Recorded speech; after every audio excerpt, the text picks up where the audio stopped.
ఓం ఆప్యాయంతు మమాంగాని walk ప్రాణశ్చక్షుశ్రోత్రమథో బల ఇంద్రియాణి చ సర్వాణి సర్వం బ్రహ్మ ఉపనిషదం మాహం బ్రహ్మ నిరాకుర్యాం మా బ్రహ్మ నిరాకరోత్ అనిరాకరణమస్త్వనిరాకరణం మే అస్తు తదాత్మని నిరతేయ ఉపనిషత్సు ధర్మాస్తే మయి సంతు తే మయి సంతు. ఓం శాంతి శాంతి శాంతి. 8వ అధ్యాయం 3వ ఖండం 5వ మంత్రం 265వ పేజీ. తాని హవా ఏతాని త్రీణ్యక్షరాణి సతీయమితి తద్యసత్తదమృతం యత్తి తన్మర్త్యం అథ యత్తి తన్మర్త్యం అథ యద్యం తేనోభేయచ్చతి యదేనేనోభేయచ్చతి తస్మాద్యం అహరహర్వా ఏవం విత్ స్వర్గలోకమేతి. ఈ 8వ అధ్యాయం 6 ఖండాలు ఉపాసన గురించి మనకు తెలియజేస్తున్నది. దహర ఉపాసన అని పేరు. దహర ఉపాసన అంటే హృదయ ఆకాశ ఉపాసన. హృదయ ఆకాశం అంటే మన హృదయంలో ఉన్న ఆకాశం. ఆకాశం అంటే చోటు, స్థలం. మన హృదయంలో ఎంత చోటు ఉంటుంది అంటే కఠోపనిషత్తులో చూసాం మనం, అంగుష్ఠమాత్ర పురుష అని. మన చెయ్యి కనుక ఇట్లా వేళ్ళు మడిచామంటే లోపల ఈ అంగుష్టం బొటన వేలు పెడితే ఎంత చోటు ఉంటుంది, అంత చోటు ఉంటుంది. అంగుష్ట మాత్రం. మన గుండె కూడా ఇంత సైజు ఉంటుందట. దాన్నే హృదయం అన్నాం. ఎందుకు హృదయాన్ని పేరు పెట్టాం? మనం పెట్టలేదు, పరమాత్మ పెట్టుకున్నాడు. హృది అయం.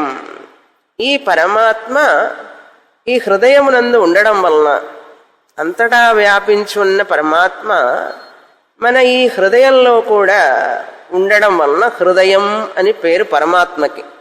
ఆ హృదయం అనే పేరు కలిగినటువంటి పరమాత్మ తన హృదయంలో ఉన్నాడు అని ఉపాసన చేసేవాడు దహర ఉపాసకుడు అంటాం. ఎవరైతే అటువంటి ఉపాసన చేస్తారో ఆ ఉపాసకుడికి క్రమముక్తి లభిస్తుంది అని శాస్త్రం చెప్తోంది. నా హృదయంలో ఈశ్వరుడున్నాడు అని ధ్యానం చేయాలి. సగుణం బ్రహ్మ మాయా సహిత చైతన్యం నా హృదయంలో ఉన్నాడు పరమేశ్వరుడు అని ధ్యానం చేయాలి. అలా ధ్యానం చేస్తే ఆ ఉపాసకుడు మరణం తర్వాత శుక్లగతి ద్వారా బ్రహ్మలోకానికి వెళ్ళి అక్కడ క్రమముక్తిని పొందుతాడు అని మనం 8వ అధ్యాయంలో కూడా చూసాం. అటువంటి ఉపాసకుడి గురించి ఇక్కడ మనకు చెప్తున్నది శాస్త్రం. ఇప్పుడు ఈ ఉపాసకుడు ఏమేమి తెలుసుకుంటాడు అని. ఈశ్వరుడికి 8 గుణాలు చెప్పబడినాయి.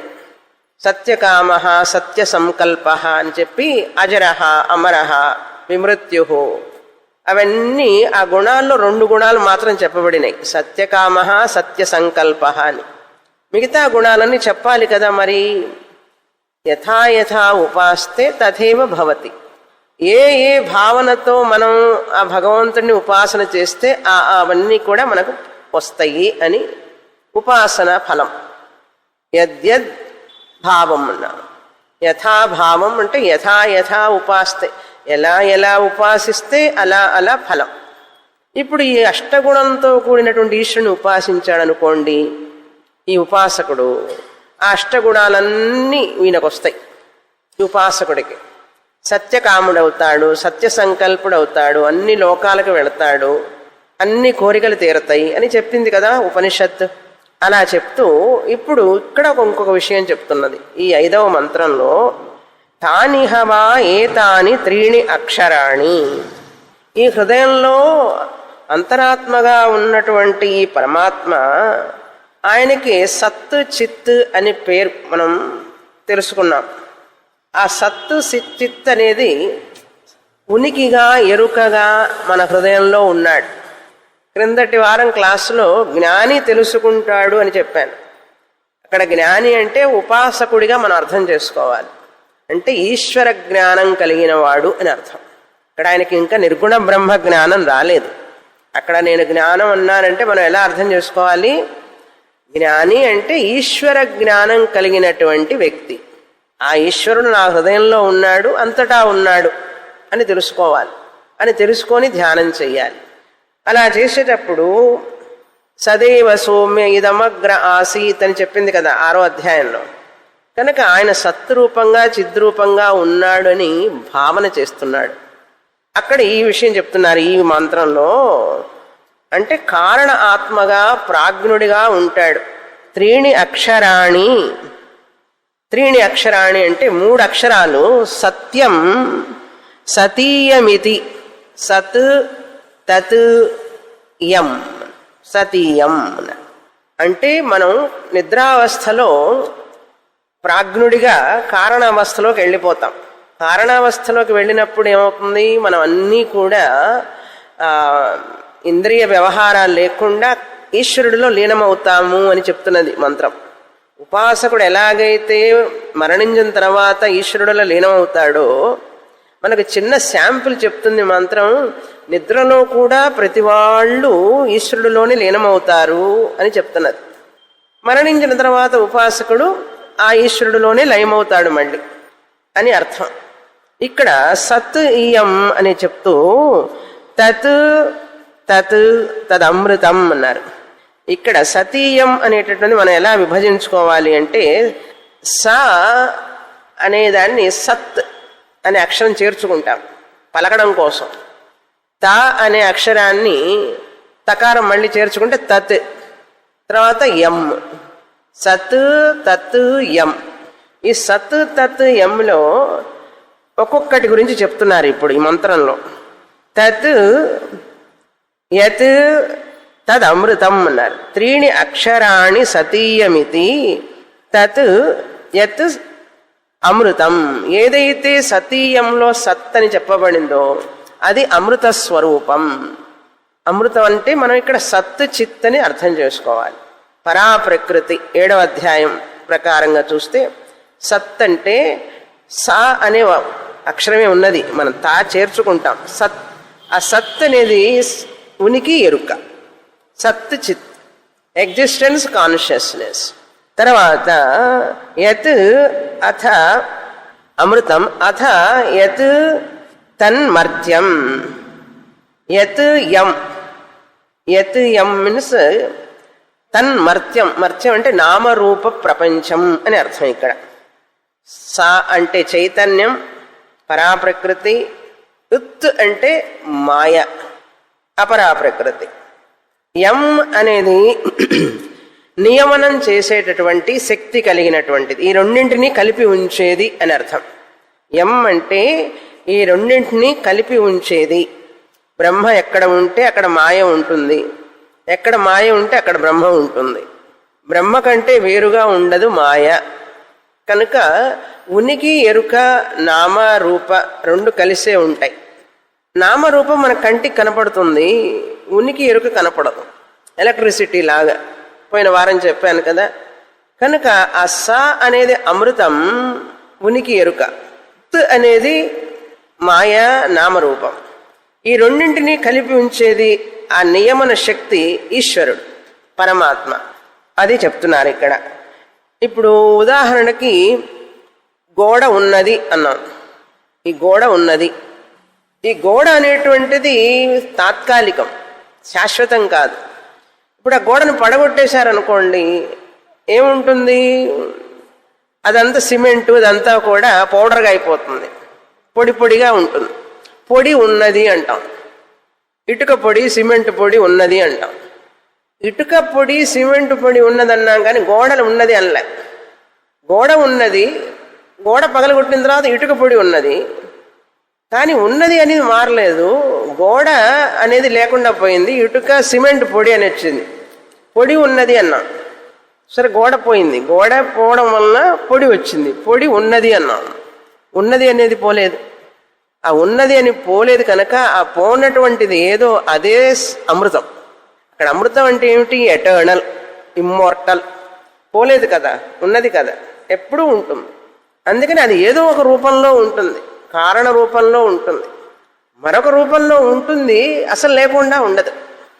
కనుక పేరు రూపం మారుతూ ఉంటుంది. ఉన్నది అనేది మారదు. మారుతూ ఉండేది, మారనటువంటిది, ఈ రెండు ఒకచోట కనపడుతూ ఉంటాయి మనకు. ఉన్నది కనపడదు, రూపం కనపడుతూ ఉంటుంది, మారుతూ కనపడుతుంది. మనం వస్త్రం కొనుక్కున్నప్పుడే క్రొత్తగా ఉంటుంది, నూతన వస్త్రం.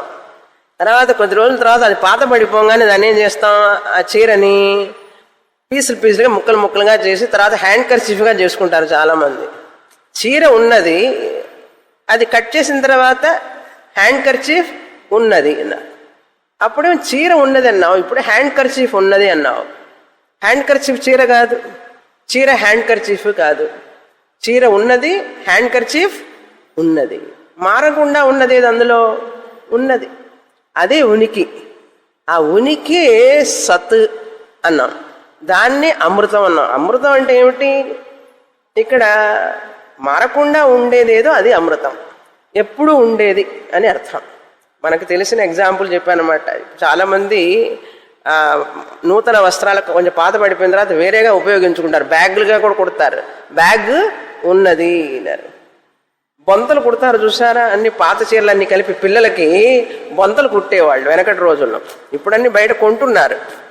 బామ్మ చీర, అమ్మమ్మ చీరలు అవన్నీ ఉంటే పాతవి, అందరు కాటన్ కట్టుకునేవాళ్ళు కదా. అది ఉతకంగా ఉతకంగా ఇంకా మెత్తగా అవుతుంది అనమాట. ఆ మెత్తగా అయింది ఏం చేస్తారంటే ఇంట్లోనే బొంతలు కుట్టేవాళ్ళు పిల్లలకి. పిల్లలకి ఏం కావాలో అన్నీ దాంతో తయారు చేస్తారు వాళ్ళు. అవి చేసి ఆ పేరు పోతుంది, వేరే బొంత అని అంటాం, బొంత ఉన్నది అంటాం. దాన్ని ఇంగ్లీష్లో క్విల్ట్ అంటారు. ఇప్పుడు ఉన్నది అంటాం, కానీ రూపం మారిపోయింది, పేరు మారింది. అదే చీరకి బొంత అని పెట్టావు ఇప్పుడు కలిపి కుట్టిన తర్వాత. అర్థమైంది కదా? 2-3 ఉదాహరణలు చెప్పాను, అర్థమై ఉంటుంది అనుకుంటాను. కనుక నామరూపం వస్తూ ఉంటుంది, పోతూ ఉంటుంది. ఈ ఉండుట అనేటువంటిది రావడం పోవడం ఉండదు. కనుక ఈటువంటి ఆత్మస్వరూపం సత్ తత్ యత్ అనేటువంటిది యచ్చతి ఇది యత్ అన్నారు. ఇలా ఎవరు తెలుసుకుంటారో ఈ విధంగా, యత్ యం తేన ఉభే యచ్చతి. ఉభే అంటే ఈ సత్ని తత్, ఉనికి లేకుండా. ఇప్పుడు ఈ పుష్పం ఉంది, జాజి పువ్వు ఉన్నది అన్నాం. జాజి పువ్వు ఉన్నది అన్నారు. ఆ ఉన్నది అనేదే కదా సత్. జాజి పువ్వు రూపము, ఆ పేరు, అది తత్. తత్ తకారం, ఇత్తు అని అనలేం కదా, అందుకని తత్ తత్ అంటాం. ఆ తకారం మాట్లాడటం కోసం మనం చెప్పుకుంటాం అంతే. కనుక ఈ నామ రూపం, జాజి పువ్వు రూపం, పేరు ఉన్నది. ఈ ఉన్నది అనేది లేకపోతే జాజి పువ్వు అనే దానికి అర్థం లేదు. జాజి పువ్వు ఆకారం లేకపోతే ఉన్నది అనేది మనం తెలుసుకోలేము. అంటే ఈ రెండింటిని కలిపి ఉంచేది ఎవరు అంటే ఈశ్వరుడు.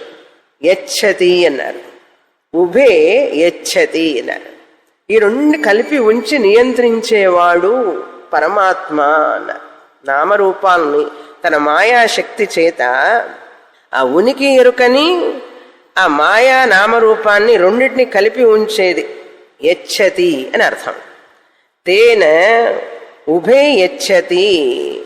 యత్ ఏన ఉభే యచ్చతి తస్మాత్ యం. దేని చేతనైతే ఈ రెండు కలపబడుతున్నాయో అది యం అని అర్థం. దేని చేతనైతే ఈ రెండు కలపబడుతున్నాయో సత్ తత్ దాన్ని యం అంటారు. ఇది మనకు సందేశం, ఉపదేశం చేస్తున్నది ఉపనిషత్, సందేశాన్ని ఇస్తున్నది. దీన్ని ఎవరైతే తెలుసుకుంటారో, దేన్ని తెలుసుకుంటారో నామరూపం. ఇప్పుడు మన శరీరం కూడా ఉన్నదండి, శరీరం ఆకారం రూపం ఉన్నది కదా. నేను ఉన్నాను అన్నావు, స్త్రీగా ఉన్నాను, పురుషుడిగా ఉన్నాను. ఆ స్త్రీ పురుషుడు మనుష్యుడు మారుతూ ఉంటాయి, కానీ ఉన్నాను ఉన్నాను మారదు.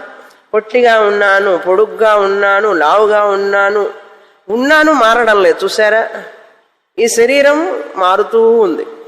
ఆ మారుతూ ఉండేటటువంటి మాయ, ఉన్నాను అనేటువంటిది మారకుండా ఉన్నటువంటి సత్, ఈ రెండింటిని కలిపి ఉంచేది యత్, యచ్చతి, దాన్ని యత్ అన్నారు. ఇప్పుడేమవుతుంది? అహరహర్వా ఏవం ఏత స్వర్గలోకం ఏతి. అహరహరహ ప్రతిరోజు మన నిద్రలో ఆ ఈశ్వరుడి దగ్గరికే వెళుతున్నాం. ఏ ఈశ్వరుడి దగ్గరికి? ఆ సత్తు చిత్తుకి వెళుతున్నాం. ఈ రెండింటిలో ఏది అమృతం, ఏది మర్త్యం? నామరూపం, ఉనికి ఎరుక. ఈ రెండింటిలో నామరూపం మర్త్యం అన్నా, ఉనికి ఎరుక సత్యం అన్నా, అమృతం అన్నా. కనుక మన నిద్రపోయిన తర్వాత ఈ మర్త్యం అమృతంలో ఏది కనపడకుండా పోతుంది, ఏది ఉంటున్నది? ఏది నిజమైన తత్వం అంటే సత్తు చిత్తు సత్యం, అది ఈశ్వరుడి నిజమైన రూపం. అందులోకి వెళుతున్నాం మనం. హహరహ అంటే ప్రతిరోజు. ఏది వదిలిపెట్టి వెళుతున్నాం మనం? నామరూపాన్ని, తత్, దాన్ని వదిలిపెట్టేసి వెళుతున్నాం. నిద్రలో మన రూపం తెలియదు, మన పేరు తెలియదు, ఏమీ లేదు కదా. కానీ నేనున్నాను అంటున్నావా లేదా? ఆ సత్ అనేదే బ్రహ్మం కదా. సత్ ఉనికి ఎరికే కదా బ్రహ్మం, అవునా? అప్పుడు నామరూపం అనేది తెలియకుండా నేను ఉన్నాను అనేది ఒక్కటే మిగులుతున్నది కదా. నేను హాయిగా నిద్రపోయినాను, నాకేమీ తెలియదు. అక్కడ ఈ సత్తు తత్తులో సత్తు మాత్రం ఉన్నది, తత్తు నామరూపం కనపడటం లేదు. అంటే ప్రతిరోజు మనం ఆ అమృత స్వరూపంలోకి వెళుతున్నాం. అప్పుడప్పుడు క్లాసులో కూడా వెళతాం అని ఉపాసకుడికి తెలుసు. ఉపాసకుడికి ఏం తెలుసు? ఇవన్నీ నామరూపాలు సత్తు చిత్తులోనే ఉన్నాయి. ఈ నామరూపాలు వదిలిపెట్టి నేను నిద్రావస్థలో సత్తులో కలిసిపోతాను, నా స్వరూపంలో నేను ఈశ్వరుడిలో లీనమవుతానని చెప్పి ఉపాసకుడికి తెలుసు. యహ ఏవం విత్, ఎవరైతే ఈ విధంగా తెలుసుకుంటారో. ఇప్పుడేమిటి? రెండు కలిసి ఉన్నాయి, సత్ తత్ రెండు కలిసి ఉన్నాయి. మాయారూపం ఉన్నాను, కలలో కూడా, కలలో రూపాలు, కలలో ఉన్నాను. రూపాలు ఉంటూనే ఉన్నాయి జాగ్రత్త స్వప్నంలో, కానీ నిద్రలో ఏ రూపము లేదు, నా రూపం కూడా లేదు, నాకు తెలియదు. ఈ రూపం లేని స్థితిలో ఉన్నాను నేను. అప్పుడు ఏమై ఉండాలి? ఆ రూపం చెప్పండి, ఆ స్థితి మీరే. ఈశ్వర స్వరూపం అది. కనుక నేను జీవాత్మని పరమాత్మలో లీనమైనాను. ప్రతిరోజు అహరహ ప్రతిరోజు లీనమవుతాను. మరణించిన తర్వాత కూడా లీనమైపోతాడు. మనకి చిన్న ప్రళయం ఇస్తాడు రోజు శాంపిల్ భగవంతుడు, అట్లన్నా తెలుసుకుంటామని. అదేమో ప్రళయం, మ్యాక్సీ రిజల్యూషన్. ఇది మైక్రో లయం. అంటే ప్రళయం వస్తే ఎట్లా ఉంటుందండి అని అడుగుతారు కదా జనం. అండి ప్రళయం వస్తే ఎట్లా ఉంటుంది? ఎట్లా ఉంటుంది? లయం వస్తే ఎట్లా ఉందో అట్లా ఉంటుంది. ఒక్క వ్యక్తిలో వస్తే అది లయం, అంతటా వస్తే ప్రళయం, అన్నీ కలిసిపోతే ప్రళయం. ఎక్కడికి పోతాయి? మనం లయించినప్పుడు ఈశ్వరులోకి పోతున్నాం కనుక ప్రళయం వచ్చినప్పుడు కూడా ఈశ్వరుడిలోనే కలిసిపోతాయి. అక్కడ ఈశ్వరుడు అంటే ఏం చెప్పాం? ఉనికి మాత్రం, ఉనికి ఎరుక మాత్రం ఉంటుంది, నామరూపాలు ఉండవు. అది విషయం అక్కడ. ఇంత చెప్పిన తర్వాత ఇప్పుడు మనం 4వ ఖండంలోకి వెళ్ళాలి. కనుక శివ మానస పూజలో ఆత్మా త్వం గిరిజామతి సహచరాః ప్రాణాశరీరం గృహం నిద్రాతే ఉపభోగ భోగరచన నిద్రా సమాధి స్థితి. ఆ శ్లోకాలు నిద్రా సమాధి స్థితి, ప్రాణశరీరం గృహం, విషయాతి భోగరచన, ఇవన్నీ కూడా విషయాలన్నీ కూడా మనకు భోగాలన్నమాట. నిద్ర సమాధి అన్నారు. అక్కడ సమాధి అంటే ఏమిటి? ఈశ్వరుడిలో ఐక్యం అని అర్థం. ఈశ్వరుడిలో ఐక్యం నిర్వికల్పక అవస్థ అంటారు. నిద్రలో అన్నీ ఏం తెలియవు కదా, వికల్పాలు లేవు కదా, అందుకే నిర్వికల్పక అవస్థ. సుషుప్తి అనేది ఉపాసకుడికి నిర్వికల్పక అవస్థతో సమానం అని అర్థం. ఉపాసకుడికి నిద్ర అనేటువంటిది నిర్వికల్పక సమాధికి నిద్రకి ఏమిటండి తేడా? ఏం లేదు. నిజంగా మాట్లాడితే ఏమీ లేదు. సమాధిలో కూర్చున్నవాడు కూడా త్రిపుటిని అంతా ఆపేసేసి ఈశ్వరుడిలో లయమవుతాడు. అదే నిద్రలో చేస్తున్నాం మనం. అది విషయం. ఇప్పుడు 4వ ఖండంలో ప్రవేశిస్తాం. ఇక్కడ కూడా మరికొన్ని విభూతులు చెప్తున్నారు 4వ ఖండంలో కూడా. ఇప్పుడు సత్యం అనే విషయం అర్థమైంది కదా. సత్యం అంటే ఏమిటిని? సత్యం అనే పేరు పెట్టుకుంటాం, సత్యనారాయణ, సత్యమూర్తి అని. ఇప్పుడు సత్యం అనేది ఎక్కడి నుంచి వచ్చిందో చూసారా అర్థం? అందుకని అర్థం లేని పేర్లు వ్యర్థం అంటారు. మనిషికి పేరు పెట్టేటప్పుడు కొంచెం దానికి అర్థం ఉండాలి. ఇప్పుడు సత్యం అనే దానికి ఎంత అర్థం ఉన్నదో చూసారా? అది ఎంత చదువుకుంటే ఈ సత్యం అనేది తెలుస్తుంది. ఇప్పుడు సత్యం అంటే మామూలుగా అబద్ధం చెప్పకుండా నిజం చెప్పడం సత్యం అంటాం. ఆ సత్యం అనేది ఆచరిస్తే ఈ సత్యాన్ని తెలుసుకుంటాం. అది అర్థం. అందుకని పిల్లలకి 2 అక్షరాల్లో పేర్లు పెడుతున్నారు ఇప్పుడు అందరూ. 1వ అక్షరంలో పెట్టడం చేత కావట్లేదు, ఇంకా అది కూడా వస్తుంది తర్వాత. శ్రీ అంటే చాలు. శ్రీ అని ఒకటి పెట్టినా కూడా పర్వాలేదు. మంచి అర్థంతో కూడిన పేర్లు పెడితే మనకు ఇవరికి తీసుకెళ్తాయి అన్నమాట ఈ విషయానికి. 4వ ఖండం 266వ పేజీ. అథయయ ఆత్మా సహ సేతు విధృతి. ఆత్మా స సేతు విధృతి ఏషాం లోకానాం అసంభేదాయ నైతం సేతుమహోరాత్రే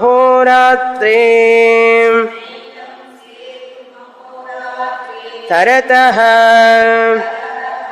న జరా న మృత్యుః న శోకో న సుకృతం చ న దుష్కృతం న దుష్కృతం న దుష్కృతం సర్వే పాప్మానః అతో నివర్తంతే అపహత పాప్మా ఏషః బ్రహ్మలోకః.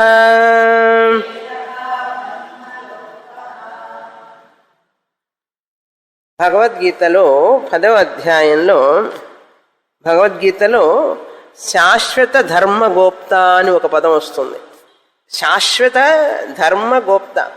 ఈ ప్రపంచం సృష్టినంతా కూడా ఒక నియమంతో కాపాడేవాడు పరమాత్ముడు అని. అది ఇక్కడ ఈ ఖండంలో వస్తున్నది. ఇప్పుడు ఇవన్నీ విభూతులు అన్నమాట. ఆ పరమాత్ముడి యొక్క విభూతిని గురించి చెప్తున్నారు. భగవంతుడు ఆయన విభూతులు ఆ అష్టగుణాల్లో మిగతావి చెప్పాలి కదా, ఇప్పుడు ఇక్కడ చెప్తారనమాట. అథ యహ ఆత్మ, ఈ ఈశ్వర విభూతులు ఆత్మ సహా సేతు. సేతు అంటే మనం పల్లెటూళ్ళల్లో మాగాణి పొలాలు ఉంటాయి చూసారా, ఆ పొలాల్లో ఎకరానికి వెట్లు కడతారు. మడులు అంటారు వాటిని. మడులు కడతారు, నీళ్లు నిలుస్తాయి. ఆ నీళ్లు బాగా నింపుతారు దాని నిండా. అప్పుడు వరి బాగా పెరుగుతుంది. ఇందులో ఉన్న నీళ్లు అందులోకి పోకూడదు, అందులో ఉన్న నీళ్లు ఇందులోకి రాకూడదు. వచ్చినాయి అనుకో పొలాలు పనిచేసిన వాడికి బాగా తెలుస్తుంది, లేకపోతే పొలాలు చూసిన వాళ్ళకి తెలుస్తుంది కనీసం. ఆంధ్ర వైపు అట్లా వెళితే గోదావరి కృష్ణా వైపు బాగా కనపడతాయి మాగాణి పొలాలు.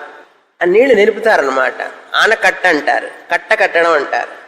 ఇక్కడ సేతు అంటే మనం వంతెన అని అనుకోకూడదు. సేతు అంటే వంతెన అనే అర్థం ఉంది, కానీ ఇక్కడ సేతు అంటే మడులు కట్టడం అనమాట. ఆ స్థలానికి కొంచెం, ఎకరానికి ఏమిటి అరెకరానికి కడతారు, కొంచెం కొంచెం స్థలానికి కడతారు. నీళ్లు నిలవాలి అక్కడ, ఆనకట్ట అంటారు. సో ఆ ఆనకట్ట కట్టినప్పుడు ఏమవుతుంది, ఆ ఆనకట్ట సేతు అనేది నియమిస్తుంది అనమాట. ఈ నీళ్ళు ఇటు రాకూడదు, ఆ నీళ్ళు ఇటు రాకూడదని. అదేవిధంగా ఈ సగుణ ఈశ్వర పరమాత్మ కూడా ఆనకట్ట లాంటి వాడు. నువ్వు చేసిన కర్మఫలం ఆ మనిషికి పోకూడదు, ఆయన చేసిన కర్మఫలం వీళ్ళకి పోకూడదు. కరెక్ట్గా ఆనకట్ట కట్టేస్తాడు భగవంతుడు. గ్రహాలు ఉన్నాయి కదా, ప్లానెట్స్ అన్నీ కూడా, నక్షత్రాలు, సూర్యుడు, చంద్రుడు అన్నీ వాళ్ళ వాళ్ళ స్థలంలో అక్కడక్కడే ఉండాలి. చంద్రుడు వచ్చి నేను నీ ప్రకాశం అంతా ఒకరోజు నేను తీసుకుంటాను, నా ప్రకాశం అంతా నువ్వు తీసుకో ఒకరోజు అంటే అప్పుడేమవుతుంది, రాత్రి పగలు, పగలు రాత్రి అవుతుంది, కష్టమైపోతుంది. కనుక పుష్పాలు కూడా నువ్వు ఎప్పుడు ఎర్రగా ఎందుకు ఉండడం, నేను ఎరుపుదనం తీసుకుంటాను, నువ్వు తెలుపుదనం తీసుకునకూడదు. ఇది ఎప్పుడు తెల్లగానే ఉంటుంది. చూసారా, దాని రంగు, దాని వాసన, దీని వాసన మారుతుందా? మారదు. ఎందుకు మారడం లేదు? మారితే ఏమవుతుంది? మారదు. అది సేతు అంటే. ఇప్పుడు అర్థమైందా? జ్ఞాని ఆత్మజ్ఞానం పొందిన తర్వాత ఆయన కర్మలన్నీ క్లోజ్ చేయాలి పరమాత్మ. జ్ఞానికి జ్ఞానం వచ్చిన తర్వాత, ఒక వ్యక్తికి జ్ఞానం వచ్చిందనుకోండి, సంచిత కర్మ, ఆగామి కర్మ, ప్రారంభ కర్మ అన్ని క్లోజ్ చేసేయాలి. క్లోజ్ చేయకుండా వేరే కర్మలు, ఇంకొకటి కర్మలు జ్ఞానికి అంటగట్టి, జ్ఞానికి క్లోజ్ చేయాల్సినవన్నీ వాడికి ఇంకొకటి క్లోజ్ చేస్తే ఏమవుతుంది? మనం కష్టపడి చదువుతుంటే ఎవరికో జ్ఞానం వస్తుంది, మనకు జ్ఞానం రాదు. మనం ఇంత కష్టపడి చదివితే ఒకవేళ ఆయన మర్చిపోయినాడు అనుకోండి, మనం మర్చిపోయినట్లుగా ఈశ్వరుడు కూడా మర్చిపోతే ఏమవుతుంది తెలుసా? ఎంత కష్టం. అందుకని ఒక ఉదాహరణ చెప్తాను. 100 ఆవుల్లో ఆ ఆవు దూడ తల్లి దగ్గరికే వెళుతుంది. చెప్పానా చాలాసార్లు? 100 ఆవులు ఉంటాయి, కానీ చిన్న దూడ పుట్టి 10 రోజులు కూడా కాలేదు, అమ్మను వెతుక్కుంటూ పోతుంది. దానికి ఎట్లా తెలుసు? అమ్మను వెతుక్కుంటూ పోతుంది. ఆయనకి ఇచ్చాడు ఆ జ్ఞానం భగవంతుడు. అందుకని పిల్లలు కూడా చూడండి, తల్లిని కనిపెట్టేస్తారు, తల్లి స్పర్శని కనిపెట్టేస్తారు పిల్లలు. వేరే వాళ్ళు ఎత్తుకున్నారంటే ఏడుస్తారు. ఎగ్జాంపుల్ బాగుంది కదా. మన కర్మ కూడా అంతే. మనం చేసిన కర్మలన్నీ కూడా మనల్ని వెతుక్కుంటూ వస్తాయట, ఎక్కడికి పోవు అవి. ఆ కర్మలు కరెక్ట్గా మన దగ్గరికి వస్తాయంటే ఏ రూపంలో వస్తాయి? ఫల రూపంలో వస్తాయి. మనం చేసిన కర్మలన్నీ కూడా మనకి దగ్గరే, మనతోనే ఉంటూ ఉంటాయి. ఎక్కడన్నా ఉన్న ఏ జన్మల కర్మలు కూడా వెతుక్కుంటూ వస్తాయి. ఎక్కడికి పోతావు? నువ్వు అనుభవించాలి అని వస్తాయి అన్నమాట. అది ఆ కర్మల్ని కరెక్ట్గా మనకి ఇచ్చేవాడు.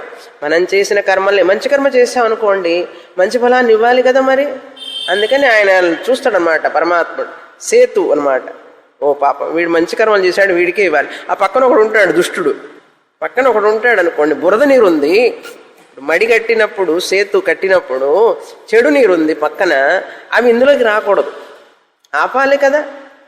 దుష్టుడు ఉంటాడు, చెడు పనులు చేస్తుంటాడు, వాడి యొక్క కర్మఫలాన్ని వీడికి ఇవ్వకూడదు, వీడి మంచి ఫలాన్ని వాడికి ఇవ్వకూడదు.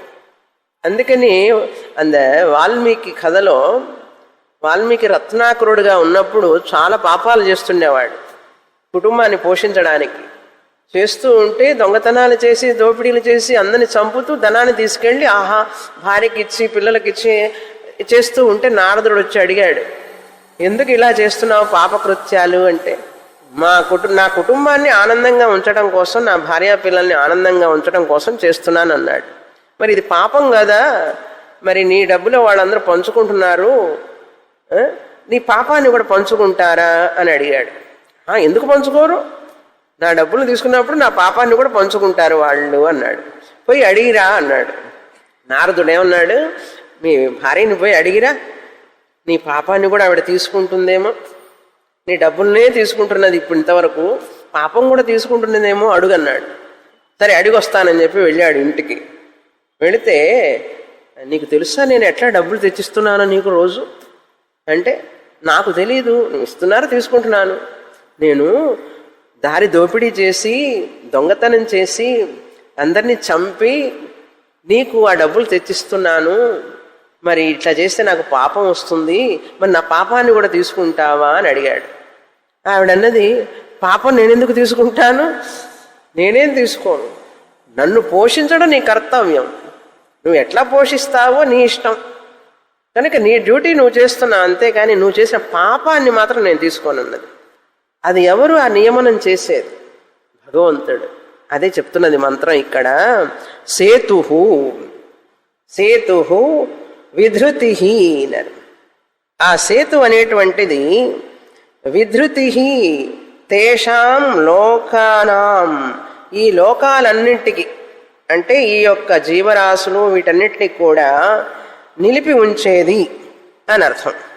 ఈ లోకములన్నింటికి సేతు అనేది ఇక్కడ ఆత్మ. ఆత్మా సేతు. ఆత్మ అంటే ఈశ్వరుడు, సగుణ ఈశ్వర. సేతు రూపంలో ఆత్మ ఉపాసన చెయ్యమని అని అర్థం. ఆయన సేతువుగా భావించి ఆత్మ ఉపాసన చెయ్యాలి అని అర్థం. క్రిందటి శ్లోకంలో కూడా బ్రహ్మం స్వర్గలోకం ఏతి అన్నాం. క్రిందటి ఖండంలో చివరి మంత్రంలో చివరి పదం స్వర్గలోకం ఏతి అంటే చెప్పాను, ఈశ్వరం ఏతి అని అర్థం. ఉపాసకుడు మరణించిన తర్వాత ఈశ్వరుణ్ణి లయమైపోతాడు, ఈశ్వరుడిలో లయమైపోతాడు అని అర్థం అక్కడ. ఇక్కడ కూడా ఆ యొక్క ఆనకట్ట సేతుం దాన్ని దాటనివ్వకుండా కాపాడేవాడు, రక్షించేవాడు అని అర్థం. సేతువు లాంటి వాడు, ఆధారం అన్నమాట, వీటన్నిటిని నియమించేవాడు. వాటి ఇప్పుడు మన రోడ్డులో 4 రోడ్లు కలుస్తుంటాయి కదా, ఒక్కోసారి అక్కడ బొంబేలో వంతెన మీద ఏమైంది, అందరు తొక్కిసలాట్లో ఎంతోమంది చనిపోయారు. కనుక పోలీసు లేకపోతే ఎట్లా ఉంటుంది? 4 రోడ్ల కూడల్లో ట్రాఫిక్ జామ్ అయిందనుకోండి, పోలీసు లేదనుకోండి, ఎట్లా ఉంటుంది? అది ఖేయాస్ అంటారు. ఒక రూల్ ఉండదు, ఏముండదు. పోలీసు కనుక ఉంటే అందరూ జాగ్రత్తగా వెళతారు. అదేవిధంగా ఈ భగవంతుడు సేతు అనేది పోలీసు లాంటి వాడు.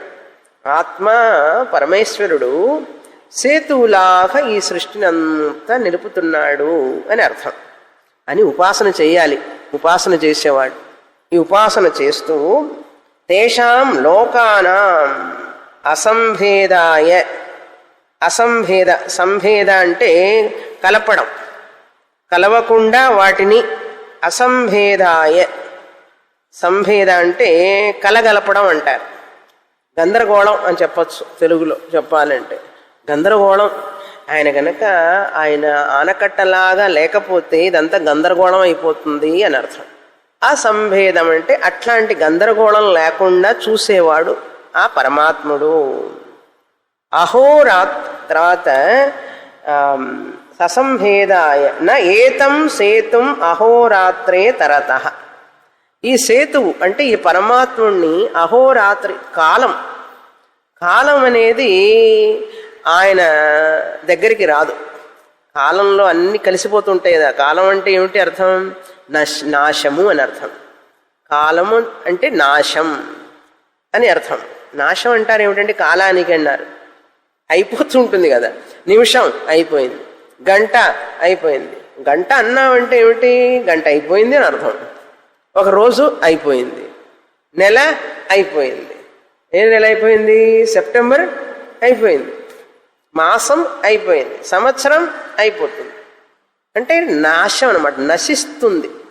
అహోరాత్రి ఈ 2 పదాలు మనకేం తెలుస్తాయంటే రోజు, నెల, మాసం అంటే పక్షం, మాసం, సంవత్సరం, ఆ కాలాన్ని తెలియజేసేది. పగలు రాత్రి కూడా కాలాన్నే కదా తెలియజేస్తాయి. పగటి పూట రాత్రి పూట అంటే ఏమిటి? కాలమే కదా తెలియజేస్తుంది. ఈ భగవంతుడు పరమాత్ముడికి న తరతః ఏతం సేతుం న తరతః అహోరాత్రి అంటే ఈయన దగ్గరికి కాలం రాదు. అంటే ఏమిటి? ఆయనకి మరణం లేదు అని అర్థం, ఆయనకి నాశం లేదు అని అర్థం. ఎప్పుడైతే ఉపాసకుడు ఇలా చేస్తాడో ఉపాసకుడు కూడా నశించడు అని అర్థం. పరమాత్మలో లీనమైపోతాడు. ఈ శరీరం జీవుడు మళ్ళీ పుట్టడం మళ్ళీ నశించడం ఉండదు. ఇవన్నీ ఫలితాలు చెప్తున్నారు. అలాంటి ఉపాసన చేస్తే జీవుడు ఈ ఉపాసనకు ఆకర్షింపబడతాడు కదా. అట్లీస్ట్ ఇవన్నీ ఫలితాలు చెప్తే అట్లన్నా ఉపాసన చేస్తాడని చెప్పి ఉపనిషత్తు చెప్తోంది. సేతుం అహోరాత్రే నైతం అని ఉన్నది అక్కడ. నైతం అంటే న ఏతం. ఈ సేతుం అంటే ఈ సేతువు లాంటి ఆత్మ, ఈ సేతువు లాంటి పరమాత్మని అహోరాత్రి అనే కాలములు ఆయన దగ్గరకు చేరవు, ఆయన్ని దాటి వెళ్ళవు. ఆయన దాటి వెళ్ళవు అంటే ఏమిటి? ఆయన చెప్పిన మాట వింటాయి అవి. అంటే ఆయన చేతిలో ఉంది కాలం అని అర్థం. కాలం అంతా కూడా ఆయనని చెప్పినట్లు నడుస్తుంది. తైత్రీయంలో చూసాం కదా, మృత్యుర్ధావతి పంచమ ఇతి. యమధర్మరాజు పరిగెడుతూ ఉంటాడట. ధావతి, తన పని తను చేస్తూ ఉంటాడు. ముసలి వాళ్ళు ఎక్కడన్నా ఉంటే అయిపోయింది పని, రా ఖాళీ చేయి అంటాడు. ఆయన పని ఆయన చేస్తూ ఉండాలి. అది అహోరాత్ర రాత్రే తరత న.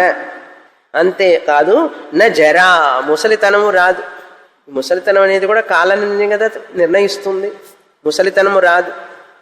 అక్కడ అజరహ అమరహ విమృత్యుహని చదివాం కదా మొదటి ఖండంలో, ఈ అధ్యాయంలో.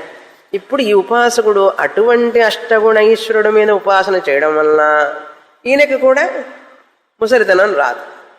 అది అజర న జర న మృత్యు, మరణం కూడా రాదు.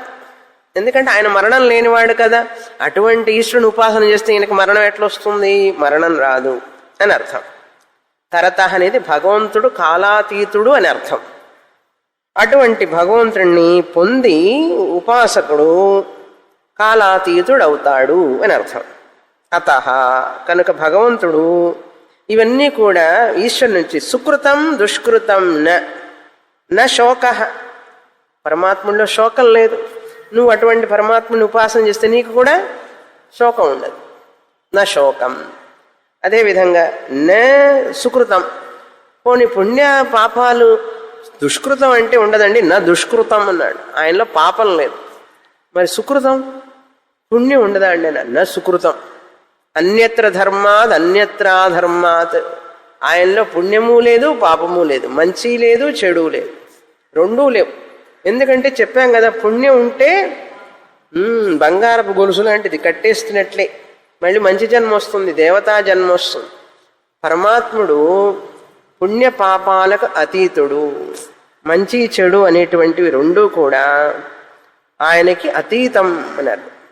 సర్వే పాప్మానః. సర్వే పాప్మానః. అది పాప్మా కరెక్ట్గా ఉందా? మాయే కదా, పొడుగ్గా ఇచ్చారు. పాప్మానః అతః నివర్తంతే. అతః అంటే ఈ పరమాత్ముడి నుంచి నివర్తంతే, వైదొలుగుతాయి. నివర్తంతే అంటే ఏమిటి? ఇవన్నీ కూడా ఆ పరమాత్మునిలో ఉండవు. అన్ని పాపములు, ఎటువంటి పాపం అయినా సరే ఆయనలో ఉండవు అని అర్థం. అపహత పాప్మ. కనుక ఆయన పేరేమిటి? పాపము తొలగిన వాడు, పాపము లేనివాడు. ఎవరి నుంచి అయితే పాపాలు తొలగిపోయినాయో ఆయన అపహత పాప్మ. కనుక అపహత పాప్మ అయినటువంటి ఈశ్వరుని ఉపాసన చేస్తే ఉపాసకుడి దగ్గర పాపాలు ఉంటాయా? ఉండవు. ఇట్లన్నీ చెప్తే ముసలితనం లేదు, దుఃఖం లేదు, పుణ్యపాపాలతో పని లేదు, కాలం కూడా దగ్గరికి రాదు. బాగుంది, అప్పుడన్నా ఉపాసన చేద్దామని అనిపిస్తుందేమో అని పాపం ఉపనిషత్తు కష్టపడి చెప్తున్నది. ఆశ వచ్చిందే అనుకో, చేశాడే అనుకో, చేసి ఉపాసన చేసిన తర్వాత ఇక్కడే జ్ఞానం వస్తే జీవన్ముక్తి, జ్ఞానం రాకపోతే క్రమముక్తి. ఏదో ఒక ముక్తి వస్తుంది. అసలు లేని దానికంటే ఏదో ముక్తి బెటర్ కదా.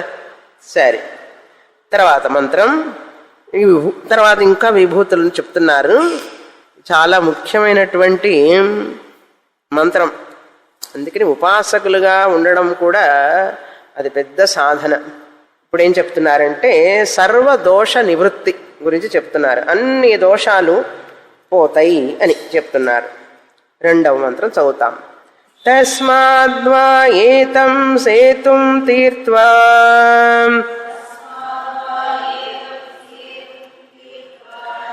అంధః సన్ అనంధో భవతి విద్ధః సన్ అవిద్ధో భవతి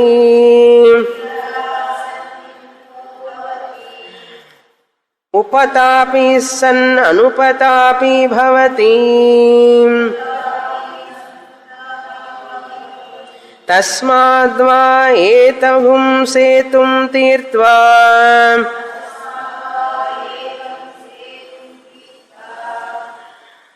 అపి నక్తమహరేవాభినిష్పద్యతే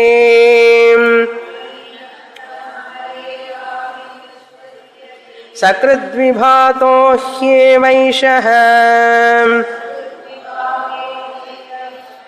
బ్రహ్మలోకః.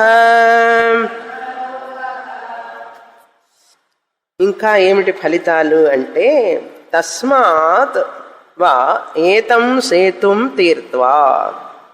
సేతుం అంటే భగవంతుడు అని చెప్పాం, అందుకే సేతురామన్ అని పెట్టుకుంటారు. సేతు అంటే పరమాత్మ అని అర్థం. తీర్త్వా అంటే లీనమై, ఇక్కడ తీర్త్వ అంటే లీనమై అని అర్థం. ఆ భగవంతుడిలో లీనమై ఈ ఉపాసకుడు అంధః అంధః సన్ అనంధః భవతి. అంధః అంటే గుడ్డివాడు. ఇక్కడ గుడ్డివాడు అంటే నిజంగా గుడ్డివాడని కాదు. ఇప్పుడు నిజానికి మాట్లాడితే నిద్రలో కూడా గుడ్డివాడికి తాను గుడ్డివాడనే తెలుస్తుంది. గుడ్డివాడు కాకుండా అయిపోయినాడు అక్కడ నిద్రలో. చెవిటివాడిని వాడికి తెలియదు. అవునా? నిద్రలోనే గుడ్డివాడు కాకుండా ఈశ్వరుడు కలిసిపోయినప్పుడు ఉపాసకుడు సంగతి చెప్పాలండి. అంధః అంటే ఇక్కడ అజ్ఞానంలో ఉన్నవాడు అని అర్థం. అజ్ఞానంలో ఉన్నవాడు, అంధకారం అనే అజ్ఞానంలో ఉన్నవాడు అంధకారం అనే అజ్ఞానం నుంచి బయటపడతాడు నిద్రలో. అందుకే మనకు ఏమేమి తెలియదో మనకు తెలియదు. నిద్రలో హాయిగా పడుకుంటాం, మనకు చాలా తెలియవు. అజ్ఞానంలో ఉన్నాం, మన అజ్ఞానం మనకు తెలియదు. మన అజ్ఞానం మనకు తెలియదని మనకు ఎట్లా తెలుసు? నిద్ర లేచి నాకేమీ తెలియలేదు నిద్రలో అంటున్నావా లేదా? అంధకారం అంటే ఏమిటండి అన్నారు. అంధం కరోతి ఇది అంధకార. ఇప్పుడు అక్కడ చీకటి ఉంది, బయట కిటికీ బయట చీకటి ఉన్నది. ఆ చీకటి అంటే ఏమిటి అన్నాడు. అంధం నీ కళ్ళని గుడ్డిగదనంగా మార్చేదేదో అది అంధకారం అన్నాడు. అంధం కరోతి ఇది అంధకార. అంధకారము డార్క్నెస్ అంటే ఏ డార్క్నెస్ అంధకారం అయితే నీ కళ్ళను పనిచేయకుండా గుడ్డివాణ్ణిగా చేస్తుందో అది అంధకారం. ఇప్పుడు ఆ బయట ఏమున్నది అంటే నాకు కనపడటం లేదంటావా లేదా? ఎవరికండి కనపడదు? ఎవరికి కనపడదు? గుడ్డివాడికే కదా కనపడదు. ఇప్పుడు మనం ఆ బాహ్య కిటికీ బయట ఉన్న వస్తువుల దృష్ట్యా మనం గుడ్డివాళ్ళమా కాదా? బాహ్యం చీకటి దృష్ట్యా మనం గుడ్డివాళ్ళమే కదా, మనకేం తెలియదు కదా ఏమున్నదో. కనుక ఇప్పుడు ఆ బాహ్యమైనటువంటి కిటికీ వెలుపల ఉన్న చీకటి మనల్ని గుడ్డివాడం చేసిందా లేదా చెప్పండి మీరే. గుడ్డివాడం చేసింది. ఎందుకంటే గుడ్డివాడికి కనపడదు, మనకు కనపడటంలే. ఇప్పుడు ఎవరు చేశారు ఈ కనపడకుండా చేసేది? ఆ చీకటి. కనుక చీకటి డెఫినేషన్ ఏమిటి? ఏ చీకటి అయితే కళ్ళకు అంధత్వాన్ని ఇస్తుందో అది చీకటి అన్నారు. అచ్చమైన తెలుగులో చెప్పాలంటే అది చీకటికి డెఫినేషన్ అండి. చీకటి అంటే కళ్ళకు అంధత్వాన్ని ఇచ్చేటటువంటిది చీకటి. చీకటి కళ్ళకు అంధత్వాన్ని ఇవ్వడం ఏమిటన్నాడు. చీకట్లో నీ కళ్ళు కనపడవు కదా, గుడ్డివాడికి కళ్ళు కనపడవు కదా. చీకటి నీ కళ్ళను కనపడకుండా చేసినప్పుడు నువ్వు గుడ్డివాడివే కదా. చీకటి కళ్ళను కనపడకుండా చేసి గుడ్డివాడిని చేస్తుంది, బట్ చైతన్యాన్ని కూడా అట్లా చేస్తుందా? ఆత్మని కూడా అలా చేయగలదా అంధకారం అన్నారు. చెయ్యలేదు. అక్కడ చీకటి ఉన్నది అని తెలుసుకుంటున్నది ఆత్మ. చీకటి ఉన్నది అని కళ్ళు ఏమీ చూడడం లేదు. కళ్ళుకు అంధకారం వచ్చింది కానీ నాకు అంధకారం రాలేదు. చూసారా? కళ్ళకి అంధకారం కప్పేసింది కానీ చీకటి కళ్ళను అంధకారంగా చేసింది కానీ కళ్ళను గుడ్డివాడిగా చేసింది కానీ ఆత్మను గుడ్డివాడిగా చేయలేదు. ఎలా తెలుసు అంటే నా కళ్ళకు ఏమీ కనపడటం లేదు అని నాకు తెలుసు. చూసారా? నాకు తెలుసు అంటే ఇప్పుడు నాకు అక్కడ చీకటి ఉన్నదని కనపడిందా లేదా? కళ్ళకి అక్కడ ఏమున్నది తెలియదు, కానీ అక్కడ చీకటి ఉన్నది తెలుసుకునేవాడు ఎవరు? సాక్షి చైతన్యం. చూసారా? కనుక అంధకారం అనేది ఆత్మ చైతన్యాన్ని కప్పలేదు, ఆత్మ చైతన్యాన్ని గుడ్డిగా చెయ్యలేదు. ఇంకా ఉదాహరణ చెప్పాలంటే అంధకారం అంటే ఏమి కనపడకపోవటమే కదండి, ఏమీ తెలియకపోవటం అనేది ఎక్కడున్నదో అదే కదా అంధకారం అంటే. ఇప్పుడు హాల్లో బాగా వెలుతురుంది, అట్లా తలదిప్పి చూడండి ఏం కనపట్టలే, చీకటిగా ఉందన్న. అంధకారం అంటే ఏమి తెలియని ఏదైతే ఉందో అజ్ఞానం, అదే కదా అంధకారం అంటే ఏం లేదు, అజ్ఞానం అని అర్థం. అంటే ఏ అంధకారం అయితే మనకు ఏమి తెలియకుండా చేస్తుందో, అజ్ఞానంగా ఉంచుతుందో అది అంధకారం. ఇప్పుడు మనకు కెమిస్ట్రీ తెలియదు, డాన్స్ తెలియదు, పాట తెలియదు, అజ్ఞానం ఉందా లేదా? ఉన్నది కదా. నాకు అది రాదండి, నాకు తెలియదండి అన్నాడు. నాకు తెలియదని నాకు తెలుసు. చూసారా? ఇప్పుడు నేను ఇక్కడ కూర్చున్నాను, నాకు ఛాందోగ్య ఉపనిషత్తు తెలుసు, మీకు తెలియదు. నాకు తెలుసని నాకు తెలుసు, మీకు తెలియదని మీకు తెలుసు, మీకు తెలియదని కూడా నాకు తెలుసు. కనుక ఇప్పుడు ఈ అజ్ఞానం అనేది ఛాందోగ్య ఉపనిషత్తు సబ్జెక్ట్ అనే అజ్ఞానం అనేది, అది మీకు తెలియకపోతే మీరు క్లాసుకి రారు. నాకు ఫలానా సబ్జెక్ట్ తెలియదని మీకు తెలిస్తే తప్ప మీరు క్లాసుకి రారు. నాకు ఫలానా సబ్జెక్ట్ తెలుసని తెలిస్తే తప్ప నేను చెప్పడానికి రాను.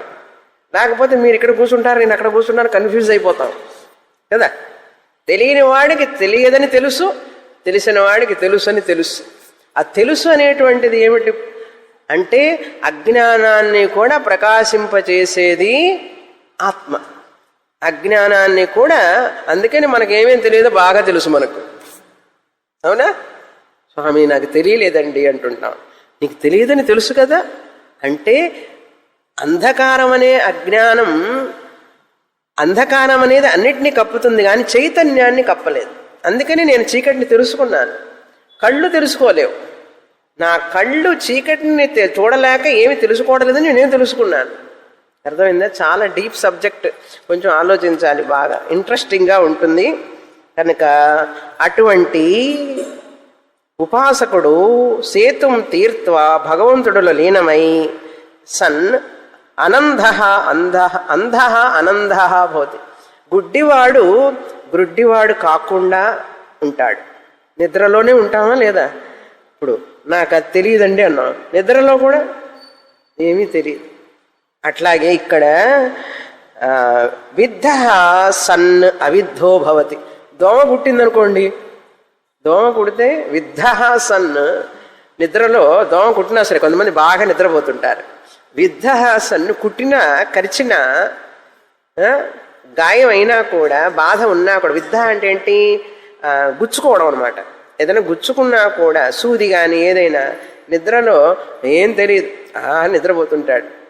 ఈశ్వరుడిలో లీనమైన వాడికి కూడా ఈ యొక్క ఫలితం లభిస్తుంది. ఏ బాధ అతనికి ఉండదు అని అర్థం. అదేవిధంగా విద్ధ అంటే గుచ్చినప్పుడు వచ్చే బాధ, అది అంటే బాధాతీతుడు అవుతాడు అని అర్థం. తర్వాత ఉపతాపి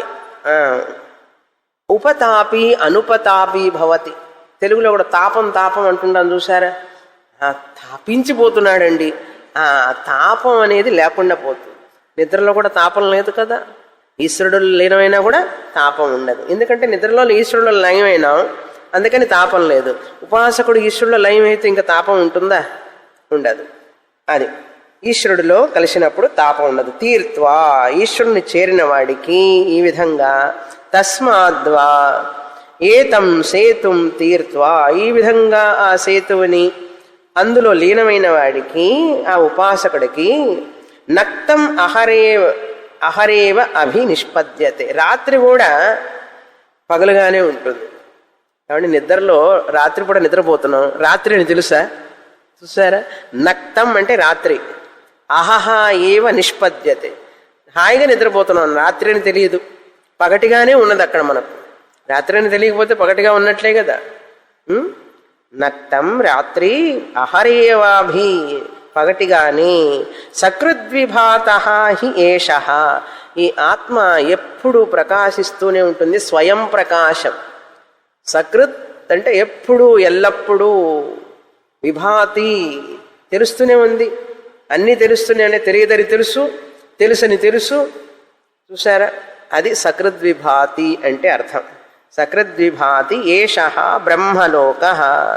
బ్రహ్మలోక అంటే బ్రహ్మ చైతన్యం. చైతన్య దృష్ట్యా అంధకారం లేదు, చీకటి లేదు కనుక ఈ ఆత్మ చైతన్యం. తర్వాత మంత్రం తద్య ఏవైతం బ్రహ్మలోకం బ్రహ్మచర్యేణాభివిందంతి తేషామేవైష బ్రహ్మలోకః తేషాం సర్వేషు లోకేషు కామచారో భవతి. డాక్టర్ గారు మందులు ఇచ్చేటప్పుడు కొంచెం ఇది కూడా చెప్తారు, పథ్యం. క్యాటరాక్ట్ ఆపరేషన్ అయినప్పుడు స్వామీజీ ఉదాహరణ చెప్తుంటారు. క్యాటరాక్ట్ ఆపరేషన్ అయిన వాళ్ళకి స్నానం చేయబాకు, వంగవాకు, క్రిందికి వంగద్దు, నమస్కారం చెయ్యొద్దు, ఇట్లాంటివన్నీ చెప్తుంటారు. అట్లాగే ఇప్పుడు ఇట్లాంటి ఉపాసకుడికి కొన్ని సాధనలు చెప్తున్నారు, కొన్ని నియమాలు. ఏమిటి ఆ నియమం అంటే బ్రహ్మచర్య నియమం. బ్రహ్మచర్యాశ్రమంలో ఉండేవాళ్ళు, వానప్రస్థాశ్రమంలో ఉండేవాళ్ళు, సన్యాసాశ్రమంలో ఉండేవాళ్ళు బ్రహ్మచర్యాన్ని పాటించాలి అని చెప్పి ఇక్కడ ఆ బ్రహ్మచర్యం అనే దాని యొక్క ఉత్కృష్టత చెప్తున్నారు. తత్ ఏతం తద్ ఏవ ఏతం బ్రహ్మలోకం. బ్రహ్మలోకం అంటే ఈశ్వర అని అర్థం. ఇక్కడ అదే ఈశ్వరుడు. బ్రహ్మచర్యేణ అభివిందంతి. బ్రహ్మచర్యేణ అనువిందంతి. బ్రహ్మచర్యం పాటించడం వలన వాళ్ళు ఈ ఈశ్వరుణ్ణి పొందుతారు. తేషామే వైష బ్రహ్మలోక. ఆ బ్రహ్మచర్యాన్ని పాటించిన వాళ్ళకే ఈ యొక్క అన్ని నియమాల్లోకి బ్రహ్మచర్యం అనేది చాలా ఉత్కృష్టమైనటువంటిది. అందరూ పాటించవచ్చు. వానప్రస్థాశ్రమం వచ్చినప్పుడు కొన్ని సాధనలు చేయలేరు. బ్రహ్మచర్య ఆశ్రమంలో సంపాదన ఉండదు, కొన్ని రిచువల్స్ చేయలేరు. సన్యాసాశ్రమంలో వాళ్ళకి ఏముండవు, ఏమీ చేయలేరు. కానీ బ్రహ్మచర్యాన్ని పాటించడం మాత్రం అందరూ చేయొచ్చు. అంటే ఏమిటి? నియమం. సెక్షువల్ కంట్రోల్ అంటారు బ్రహ్మచర్యం అంటే. సెలిబసీ అంటారు దానికి. గృహస్థాశ్రమం మాత్రమే పర్మిషన్ ఉంది, మిగతా ఆశ్రమాల్లో పర్మిషన్ లేదు. ఆ గృహస్థుడు కూడా కొంతకాలం తర్వాత బ్రహ్మచర్యాన్ని పాటించవచ్చు. అలా పాటించిన వాళ్ళు ఎంతోమంది ఉన్నారు. గృహస్థాశ్రమంలో కూడా గృహస్థ ధర్మాలన్నీ అయిపోయిన తర్వాత వానప్రస్థానికి రాలేక సన్యాసము తీసుకోలేకపోయినప్పటికీ కూడా బ్రహ్మచర్యాన్ని పాటించవచ్చు. అందరూ పాటించగలిగినటువంటిది అది. దాని వలన సర్వేషు లోకేషు కామచారో భవతి.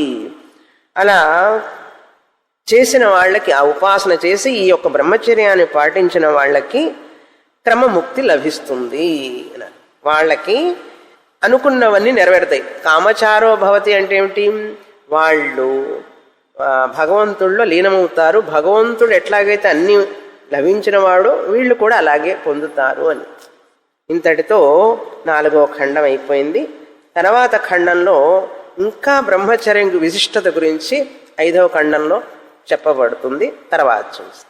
పూర్ణమద పూర్ణమిదం పూర్ణాత్ పూర్ణముదచ్యతే పూర్ణస్య పూర్ణమాదాయ పూర్ణమేవావశిష్యతే. ఓం శాంతి శాంతి శాంతి. హరి ఓం. శ్రీ గురుభ్యో నమః. హరి ఓం.